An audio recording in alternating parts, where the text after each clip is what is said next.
Hello value investors, welcome. In today's video we're going to talk about Shopify and why I believe Shopify is overvalued. Now, the first thing I want to point out is just because something has gone from being crazy overvalued to just irrational doesn't mean that the person should short this investment. It doesn't mean that it will come down anytime soon. In fact, once it passes a certain level of exuberance, nothing else matters apart from trying to buy very high and sell even higher. So if you're new to the channel, please subscribe now so you can get my next video installment. And let's get started. As you can see in this graph, Shopify's revenue growth rate continues to steadily decline. So you can see that in 2017-18, it was growing at approximately 60%. And more recently, it's dropped down to 47%, as you can see here. Now, why is this a problem? Because its revenue is not as valuable as it first seems. So this is the key takeaway here.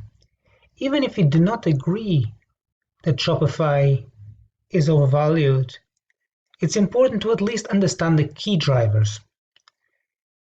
Most of Shopify's revenue is its merchant solutions. You can see here, approximately 2/3 of Shopify's revenues come down to its merchant solutions. We understand that the merchant solutions are the majority, 2/3 of its revenue. It's important to understand how profitable those merchant solutions are. And as you can see here, the merchant solutions only carry approximately 38% gross margins.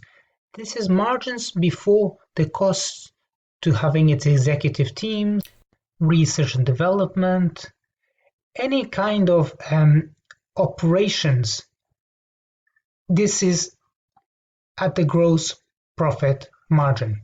Now, why are its gross profit margins from its merchant solutions so low compared to subscription solutions? So the subscription solution is really what's attractive about Shopify. Subscription solutions is a monthly, most often than not, recurring cost for just being able to access the platform. Everything else, in terms of the fees charged to the payments or the shipping, comes under merchant solutions. So the more the merchants actually use the platform, the bigger its merchant solutions grow, but these margins are not as attractive. Now, we can see this translated here. So this is for Q1 2020. And you can see that while revenue increased by 47%, its cost of revenue increased further. Again, the merchant solutions have fees, and those fees go to third parties, such as Visa or MasterCard. So it's not that attractive to merchant solutions. What really is attractive is the software, is the subscription solution. That gives it, Shopify, a huge amount of stability, predictability, things that investors crave. Investors truly want certainty. Now, as you know, Shopify pulled its 2020 revenue guidance. So all we know at this moment in time is that it appears there's a large uptick in the number of new trials towards the back end of March, early April, but we do not know exactly how many of those will stick around. Now, what we do know is that, as I described already, we have this scenario where its revenue growth rates are steadily slowing down, decelerating, while at the same time its valuation on a price to sales ratio continues to increase. You can see that it's gone from a reasonable amount here in 2016-17, and it just kept on going. It now is trading at close to 50 times sales. Now, as you know, Shopify has no foreseeable path to profitability. It's going to take a very, very long time for them to be actually profitable. Now, it's not a GAAP profitable because it's an international company, but on an IFRS profitable, it's going to take a very long time. And the reason it's going to take a long time is because its stock-based compensation gets added back into adjusted earnings.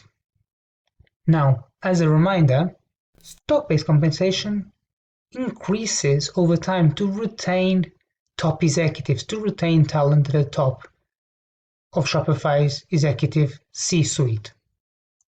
In summary, Shopify today is at close to 100 billion market cap. Very few companies get to the 100 billion market cap. That gives it the illusion that it's a safe investment. Also, for as long as the share price is going up and up and up, investors are most likely holding gains, since it's at all-time highs, and there's no longer a need to question whether there's any upside potential. Because the longer that a person does nothing, there's the illusion that they'll become wealthier over time. And the issue here is that it has so far detached itself from intrinsic value. At 50 times sales, it's very, very difficult for a rational investor to make a compelling, reasonable argument that Shopify offers new investors further upside potential. A person can skew and spin the information any way is necessary, but the fact of the matter is the stock is very much overvalued. Do not be lulled into inaction just because the share price is ticking up over time. Do not stop to ask the difficult questions. How much could this investment be worth? And try and assign a reason, not because the share price is going up and say, oh, it's trading at, I don't know, like X and it should be worth Y. On a share price multiple, that means nothing. Look at its market cap.